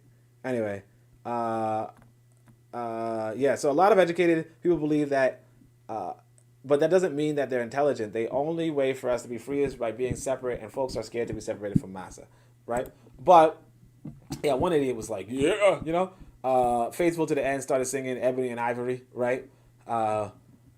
This is somebody else. We ain't even going to mention the false equivalency between white power and black power. Exactly. I'm glad you brought this up. This is a brother telling his testimony. As a former union rep with 17 years experience, I commonly represented white proletariats who sympathized with the white ownership class that eliminated jobs at the expense of their non-white colleagues. This was a wake-up call for me. Now, I think I did put something before separate about this. Dang, I thought I bookmarked something. But like earlier before, we were having this conversation where I was pointing out that, yeah, white folk are going to align with, I can't remember where it is now. Fine. I mean, all right. Anyway, they keep using European white theorists and writings such as Marx and Engels, despite the African works before Marx. This is why most anti-capitalist efforts and socialist efforts are pro-white and anti-black. Yeah, so this is a doctor. I love to see it happen. So this person said they love to see it happen. You said it all. There you go. The person's laughing. I think there was somebody who was like, well, what about Cuba or something like that. But Cuba's an interesting case. I'm going to tell you guys, it's an interesting case. I wouldn't really, that's about all I can say. This was another person. Oh, yeah, so somebody was talking about something. Oh, yeah, so basically Negro Submersive. I first saw Negro Submersive responding to this. And so he says, take notice that the capitalist is white, and that's what prevents this. The two workers are not evenly yoked. The capitalist's chosen vehicle of division is the white worker. He is a problem and he must be addressed. And then this white boy points out that Marx writes about the Negro in America, right? I don't know if you guys can see this actually. So, but you probably should check this out though, okay? It's a pretty interesting reading. But basically he's like, hey, the Irish worker and the English worker are kind of like how the blacks and the Negroes are. But it'd be better if we just behaved better than them, you know? You know, but it's pretty interesting, you know, just as a historical thing, you know, as far as history is concerned. So is what we're paid to do by white people, oh yeah, that was just me, and like some people on TV would say that like what they do is what, like you have to separate between, one of the things you want to do for yourself is separate between what you're paid to do and what you do, you know, because I think those are two different things. But I think that there's the alienation of labor. Makes you think that like if all you do all day is put dolls on screw dolls on a head of a, or all you do all day is mop a floor, right? Then suddenly you think that you are a floor mopper. But realistically speaking, that's what you're paid to do. You're paid to mop a floor. It's not that you're like, it's not that you are a floor mopper. Like, what do you do outside of what you're paid to do is a question. You know, like for instance, I make this puzzle book. It's not what I'm paid to do. It's what I do. It's what I can do.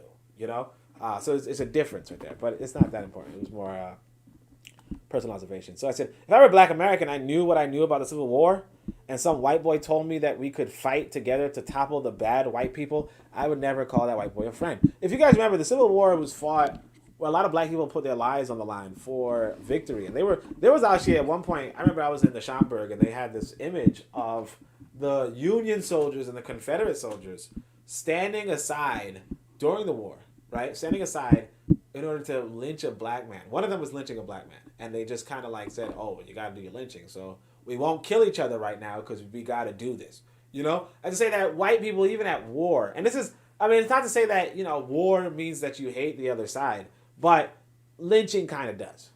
You know what I mean? Like war is just a way to determine who's going to hold power, right? Lynching is kind of like, yeah, well, you're not worth a thing. You know, we are going to cut you up and burn you. You know? So yeah, this is Lero. I was just trying to make some jokes with Lero. Lero was saying that my cackle and all that crap. Marcus Garvey. All right, so the race needs workers at this time, not plagiarists, copyists, and mere imitators, but men and women who are able to create, to originate, improve, and thus make an independent racial contribution to the world and civilization. Let me go back to the comments. Let me see what's going on. It looks like the comments are just blowing up with fake messages. Nationalism requires ruthlessness. Yeah. So Trigger Happy says, man, that crimson chin Jesus and people still date out. Couldn't be me, right? Shit. So he says, yeah, we need to have the speech in our classes, right? All right, let's keep going. And by the way, I'm kind of a little hungry. Did I read this gravy thing? Okay. This is Franz Fanon. He says, to educate the masses politically cannot mean make a political speech. What it means is to try, whatever. You know, you guys get it. It's just, sometimes, like, when I see this kind of stuff, I just give it up. For black Americans, living in America is no different than a child under their parents' roof. You may live there, but you have no control or say-so in anything. And that's something that you guys got to take to heart. We ain't even going to mention the false equivalency. This was Nature of the Threat. It's pretty good. This was play this recording, guys. The Build Back Better. It was very good conversation with Matron, D-Web, and Harsh Reality. I was there too, but I got kicked off early. But it was still pretty good afterward. It's like you see, it's like 200 people. Oh, I guess you can't see it right here, but like 200 people listen. So that's pretty good. Did you expect yeses? Good call though. Oh no, that was my poll from earlier. Cities. Oh yeah, so this is somebody. So it's like this. My city has retards running it. Building all these luxury apartments people can't afford. Many units are vacant. Homelessness has skyrocketed, right? And it's like this. Look, you got to realize this. I shouldn't have done that mocking tone, but, you know, realistically speaking, this person shouldn't have said this. You got to understand nationalism. Again, cities aren't designed to house the poor or blacks. The poor and blacks just seek proximity. But as in colonialism, these were townships for whites. White people set up cities to house themselves, to house rich white people. They do not set up cities to house poor black people that they don't care about, right? This was a Hubert Harrison quote where he says, like the main part of the Hubert Harrison quote is political rights are the only sure protection and guarantee of economic rights. I tried not to respond because this is the same guy I was debating earlier. And like I said, I didn't want to get blocked so that I couldn't read this to you guys, so I just kept it easy. But it's like power is the only sure protection and guarantee of rights. Okay? Power or separation. Remember that, guys. All right. Somebody says, what is the lesson about Haitian Revolution? He says, by becoming the majority. That was it. Somebody was talking about the Malcolm X joke. It's pretty funny. We're almost finished, okay, guys? It was mentioned during last evening's Twitter space how the U.S. has electricity, hot water, as opposed to Africa, and that tells a lot. You know, that was again, it was like ADOS kind of invaded that space. But anyway, it's a sad matter of fact that if you're trying to break into the media or entertainment realm, creating drama beef seems to be the quickest route to relevance. D-Web's making an observation. The matron comes out. She says, I love the African in me, and that's the African I want to see. That's what it's about. Saturday Night Through the Breeze was there. This was just some... oh, okay. I'm about to say, was this the rainbow stuff? But nah, it's just somebody promoting black couples, if you will. The word search book finna be epic. You already know. I don't know this dude, but I hate towards him. Am I wrong? So this is another guy. He says, it's not always feasible. Oh, yeah, it's freaking idiot. Oh, my gosh. All right. He's just complaining that Uber is delivering food. Okay, Uber is delivering food, and it costs a bunch. And then so people are like, why don't you just go to the store? And he's like, it's not always feasible for people to just go to the food themselves. Can y'all please stop saying that ableist shit? Oh, my gosh. Like, what? Ableist? Like, oh, my gosh. All right. Anyway, so yeah, this is me. In the back of my mind, I'm thinking I should run my book by some people before publishing, get some feedback. But I realize I know too many smart people, and smart folk are kind of annoying when it comes to giving feedback. They just got to say something. Don't matter right or wrong. You'd be like, I color the turtles green, and a soy descent smart person would ask, have you considered coloring the turtle red? Then when you say, I'm not coloring a turtle red, they tell you about other turtles that they've seen colored red and how market for it is just red. It was just a joke. But it's pretty much that. So I say some of y'all may not know this, but because so I'm going to actually go to civil engineering today. So don't tune out just yet. All right. So I say some of y'all may not know this, but because you didn't buy the Book of Power, shame. But in the Book of Power, there's a section that describes the 16 areas of nation building, and I'm finna have a puzzle for each. You definitely want to cop this book as soon as possible. I'm working on civil engineering right now, so today I'm going to show you guys the civil engineering page. It's actually poorly formatted. I'm not going to cap you.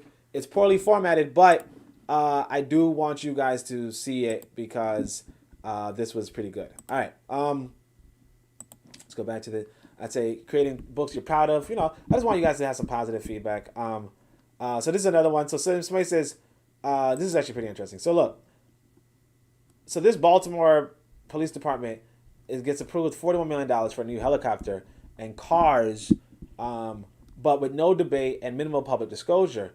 So then somebody says, this black person, it says, Baltimore city schools don't even have AC or heating. And of course, people love this. They love this kind of stuff. But again, I want you guys to really understand where you are, right? And I said, look, I might actually agree with this lady because schools must not be teaching anything. If she thinks Whitey would rather provide some black kids an air conditioner than some grown white kids a helicopter, y'all really bought y'all own bullshit about this being your country, even though the proof is all contrary. For real, y'all think the city council don't know about dilapidated black schools as they sign off on police budgets. Then, like the fact that we complain to each other and vote Democrats anyway every year is mind-boggling. Meanwhile, we swear we the most woke and understand the most. I'm done. Now, this comes back to the spaces where this lady, like, she's like a nearly Fullerite, and she was just like, Black Americans are the most smart people on the planet, and blah, blah. We know the enemy better than everybody else. And it's like, you vote for the Democrats every freaking year. Blindly. You sign away your political power every year blindly. You're not the brightest demographic on the planet.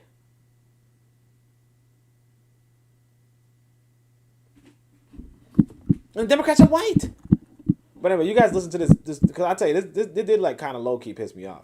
It was nice to see us, like it was nice that Bit of Medicine and D-Web and Matron were handling a big conversation intelligently and brilliantly. But it like low key, like that's why I say the ADOS are the worst demographic on social media this year. So anyway, let's go. That's why we all pushing nationhood. We have no control here, so on and so forth. If y'all not listening, what are you doing? So Shoot the Breeze was pretty lit last night. The partner, blah, blah, blah. We need to bring shame back into the black community. All money isn't good money, so that's a nice one. So this is just me catching up to, just a few hours before we started.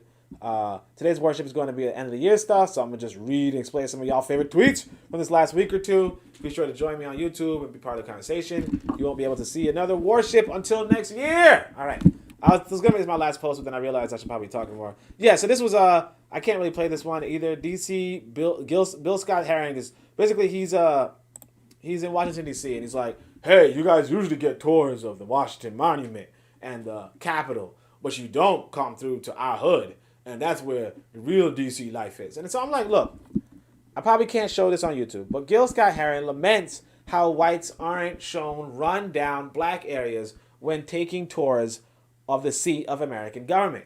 The expectation being that everyone in the nation's capital should be living lavishly, notwithstanding their capital, right? And notwithstanding how much money you have, you should be living lavishly, right? So I say, if anyone in America doesn't understand, anyone around the world doesn't understand that there's a black population in America that were used to accumulate capital, but by and large haven't accumulated capital for themselves, I doubt they have been to America before. People are more shocked to know of successful black towns than unsuccessful black ghettos. Ghettos are a global phenomenon of Western systems. If you guys know about the history of what ghettos are, they were like originally like locations for like poor locations for the demographic that thinks that the other demographic that think that or at least used to think that they're the victims of the planet, right? But anyway, ghettos are a global phenomenon of Western systems. No one wants to see any. They'd rather see the big buildings or historically valuable architecture. We're not that important to most. And then here's the other question. Moreover, do you own any hotels there? If you take a bus for a tourist area and they just bring you to an area that doesn't have any accommodations, doesn't have any restaurants, right? It's not as good as you think. Like, for instance, the Nkrumah Monument that I went to, I mean, there was actually a restaurant nearby, but it wasn't so obvious. But again, like I said, I went to this the Ghanaian Museum, and there's a nice restaurant nearby. So if you guys are in Ghana, go to the Ghana Museum, and you're going to see this restaurant. I don't remember the name of it, but you go back to my post on when I was in Africa, and you'll see that I have a sister advertising it. But yeah, make sure you guys check out that, because I mean, but like the point is that people go into your neighborhood, the ghetto, to see something. Like, see what? You know, see what? Why? And this is a civil rights legend, I think, or something, right? So why are you so obsessed with being a victim, and wanting white people to see how like hard you live or what have you? And the question is, if you don't provide for yourself, why would you expect to have a good living? And that's like the fundamental question. If you're not providing for yourself, why do you expect to have a good living? And so that comes back to this. You know, the worst three demographics of 2021 I just can't seem to censor is one, ADOS, and two, the Comrades. You know, I do want to mention the Alphabet Squad, but they seem to be censorable, right? Censorable in the sense that, you know, I don't really see them too much. You know, I think they're not as aggressive. You know, they're not as aggressive against Pan-Africanists. They're kind of just, you know, just doing their own thing. And for what it's worth, they're actually a productive people. They like make movies and stuff. You know, whereas ADOS and the Comrades don't really do anything but complain. And I know it sounds like I'm complaining, but this is the end of the year. I'm letting it out. All right. So I guess 3 is the grown black boy squad, and their bitter black girls compliment. You know, those are the people who are like, oh, black boys are, you know, we're so abused. And we're so like, shut the fuck up. You know, sorry, but you get it. I'll probably explain this on the podcast. Anyway, so but for YouTube purposes, ADOS tentatively stands for adulthood doesn't honestly slap. You know, and of course I misspelled honestly on purpose, right? But the thing that you're going to notice is this, that the black Americans who are clinging to the ADOS line are kind of like, you know what, this white boy set up a lot of good things for me. You know, he set up, you know, he got my internet working, he got me clean water, he got me electricity, he got me all this stuff. I don't want to be an adult.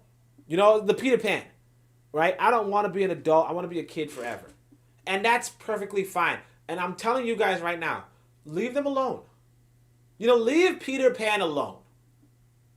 Okay? Leave Peter Pan alone. I didn't really watch Peter Pan. I'm not really too familiar with it, but as far as I understand, I think it's a boy who, a grown-ass man who wants to be a boy or something. I don't know.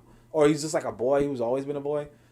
This was a weird clip from some movie, some show called Southside, where somebody's cursing out Curtis Scott King, which was pretty interesting. This is what I say right here. So I think this is actually, we're coming to the end. Let me see. Yeah, this is the top. This is me. Yeah, this is the stuff I retweeted just now. So this is we're coming to the end. We're gonna read the Garvey quote, and then we're gonna show you the puzzle. So I'm glad that you guys are sticking with me. Let me see if there's any comments. I know you guys aren't really too active today. Oh, okay, Trigger Happy. Shout out to Trigger Happy. They're Trigger Happy on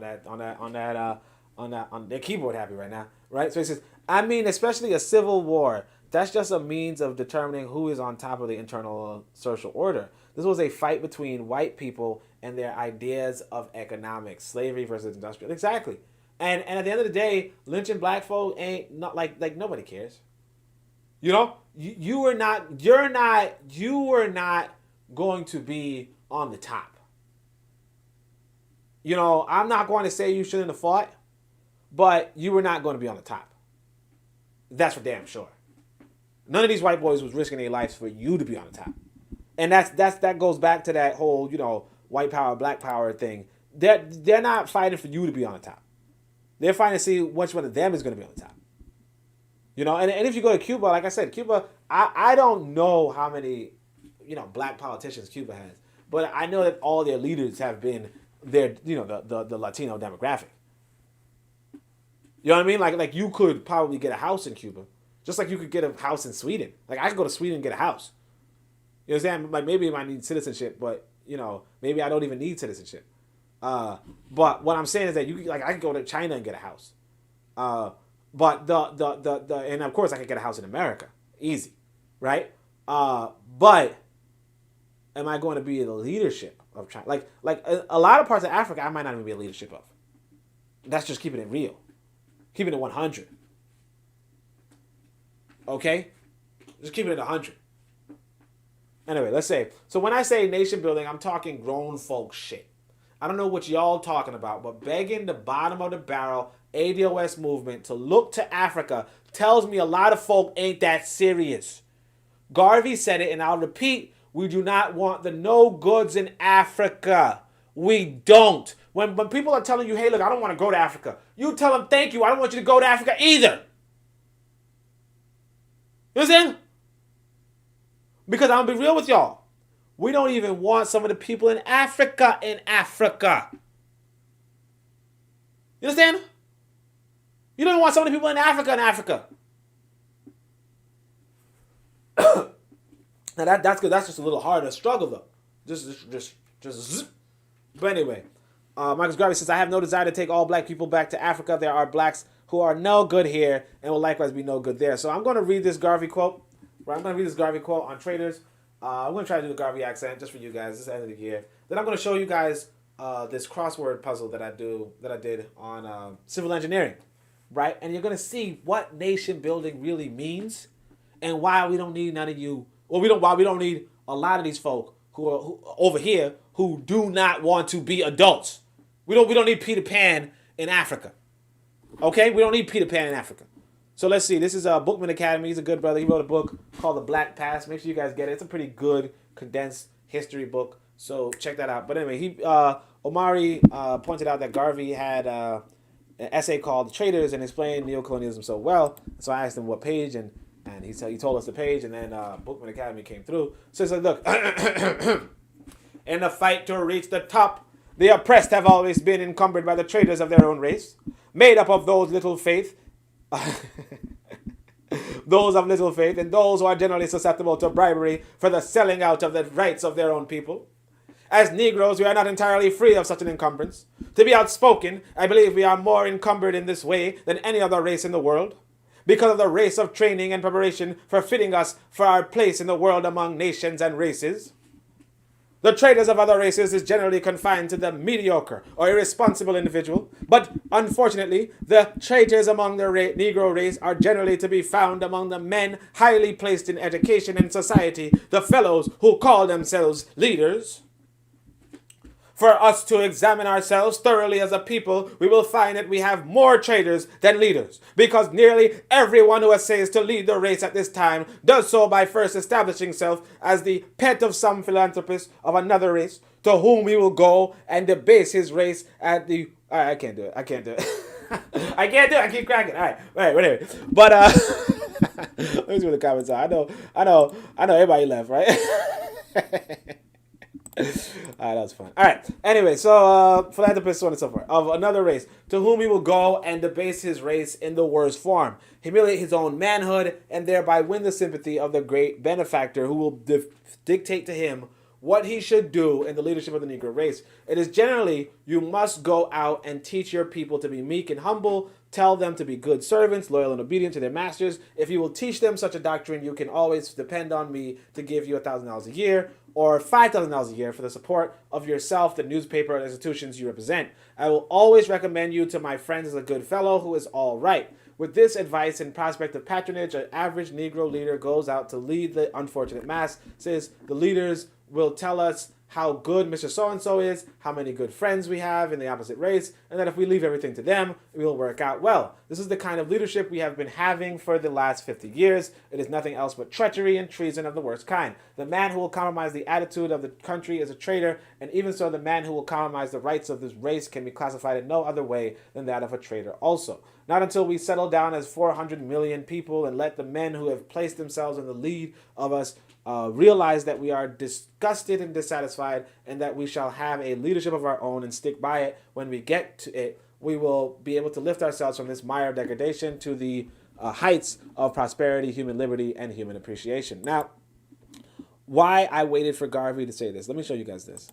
All right, so I'm going to show you. Let me make sure I'm showing the screen. I'm going to show you guys this. This is the latest and not that greatest, but latest page. Let me try to make it fit, actually. So you see, I did some of this editing, and like the pages kind of came out. So this is Civil Engineering Works, page 33 so far, right? Civil engineering provides for our quality of life, okay? Provides for our quality of life. This is the puzzle. You can't really tell. This is supposed to be higher, but again, like because I made this bigger and I made like long words, it's harder to fit it, right? But look at this. This is what civil engineers provide, right? This is when you talk about even traders, when you talk about nation building, right? You're talking about a lot of things, right? There's going to be 15 other sections on what we want as nation builders, right? This is just a civil engineering section. So again, you want to get this book. You want to get the Book of Power too, because it's already in the Book of Power. But you want to get this book because I'm going to give you examples. Because I guess I don't really explain it too much in the Book of Power. I just tell you, hey, these are the freaking 16 things you got to look into, right? And so I'm going to give you guys the simple, quick, because I'm planning on writing this self-help book, and I'm probably going to go a little more in depth to it. But this is the simple, quick. Aseismicity. Okay, aseismicity means earthquake proofing. That's what civil engineers provide. Okay? And this is why I want you to realize. White people provide all these things for black folk in America. Okay? White people provide all of these things for black people in America. White people provide a lot of these things for black people in Africa. Okay? But a lot of black people in Africa don't have all these things. Black people in America, a lot of us, particularly those of us in the middle class, I guess, we have all these things. But anyway, aseismicity, canals, dams, for either stopping water or for energy purposes, elevators, okay, harbors, highways, homes, landfills. Again, you're talking about nation building. We're talking about nation building, okay? We're talking about nation building. What do you do with your trash? The sister was telling me a story about how back in Haiti, she, they had no program for trash. They would just put trash by somewhere, and maybe the government would collect it, right? And actually, when I was in Ghana, I saw the same thing where I was like, hey, what do I do with this trash? And they said, just leave it outside, and maybe someone will pick it up. Okay? And or sometimes they would just dump trash in a ditch in front of their homes. You understand? So I said landfills, mass transit. They didn't really have mass transit in Ghana, right? They might have had like a bus, but it was barely functioning. Pipelines, okay? Public works, railways, reservoirs, roads, satellites. All of Africa. I don't know if any country in Africa has satellite.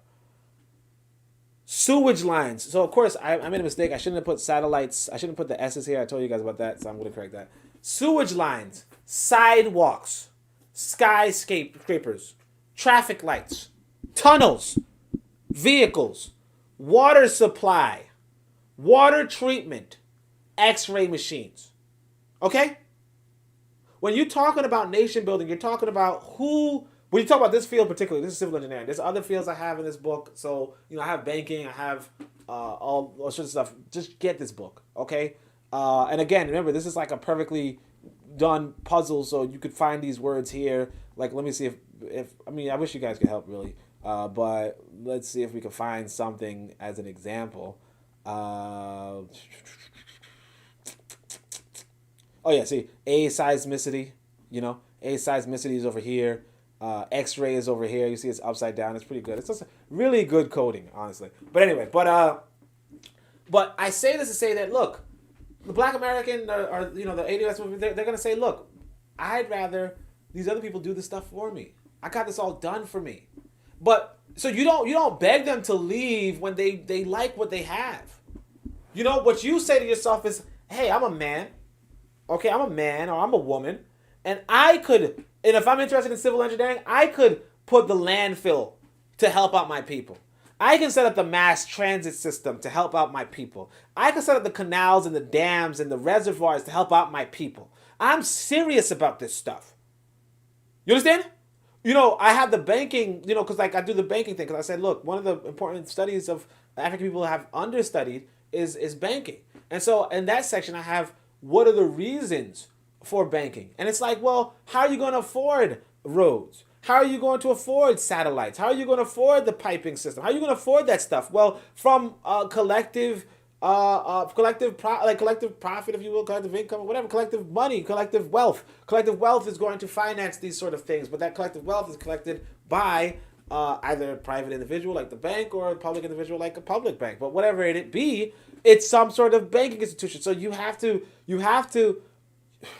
There's 16 fields, and I want each of you to go into one of them at least. There's 16 fields, and I want you all, those of you who are pioneers. Remember, Garvey does not want everybody in Africa. He wants the pioneers. The rest of you can stay here and do whatever you want. You can be a little boy all day. You can be a little boy all day. But those of us who are serious, let's go. Okay? Let's go. Right here is landfill, right? And all that kind of stuff. And you guys could tell there's like a lot of S's, so I need to edit that out. But that's really the podcast. What was this? Walter Wilder says that was good. I don't know what, but yeah, thank you, Walter Wilder. Actually, I appreciate that. Maybe it's the puzzle that was good. So I want you guys to check out the puzzle. Harsh Reality Podcast also approved, which is a good thing, you know, hear from that brother. But you know, I want you guys to really get that you know, when we're talking about nation building, we're really honestly saying, look, we're gonna do civil engineering, we're gonna do all these other stuff. I'm not even gonna say it right now. You guys can look at the you guys can look at the Book of Power, look at the later part of the, you know, when you talk about the curriculum and all that stuff, and you can see the freaking 16 sections and how I broke it down, right? But we're going to, this is a puzzle book, and like I said, this is something you could show your freaking kid. You know what I mean? Like I like my son was excited to do one of these puzzles. Okay? You could show your kid, hey, you know what? Here's a puzzle book. And then they'll be like, what? These are the things I got to develop? And they might not even think about it much, but it's good for you and everybody else around you. So don't sleep on that. We're going to go to the self-help book. We're going to do all that other stuff next year. We're going to, you know, next year, obviously, we're going to try to do nation by nation, you know, breakdown of all these black countries and all that kind of stuff. But until next year, thank you all for listening. Appreciate you all. I'm going to actually shout out everybody that didn't have a message deleted. But anyway, we got a Bit of Medicine podcast here, which is great. You know, always, you know, like I said, we had to shoot the breeze yesterday. I was actually getting hyped like D-Web. D-Web always getting hyped, so I was trying to get hyped too. Learning Curve was there. Learning Curve actually asked if I was all right. She was like, damn, what the fuck? Like, why are you guys, so on and so forth. Trigger Happy was keyboard happy today, so that was nice. Trigger Happy, shout out to you. Appreciate it. Alma Bookman was here. Always appreciate Alma Bookman. And then, let's see, Walter Wilder was here, and that was surprising. Thank you for the comment toward the end. And Harsh Reality Podcast was here as well. And like I said, those are three. Make sure you guys, come on, this is the new year. Subscribe to all these channels. Come join us on the spaces. On Twitter, I'm going to host the space. I'm thinking about doing some worship stuff, but we'll see. Other than that, I appreciate everybody from listening. I'll talk to you guys next year, unless you check out the space. But I'll still talk to you guys next year. And of course, you saw my Twitter, so make sure you guys follow me or what have you. Until next time, Shami Hotep, Uncle Ja Seneb Neb, Amen, Ma'at, Dua Netcher.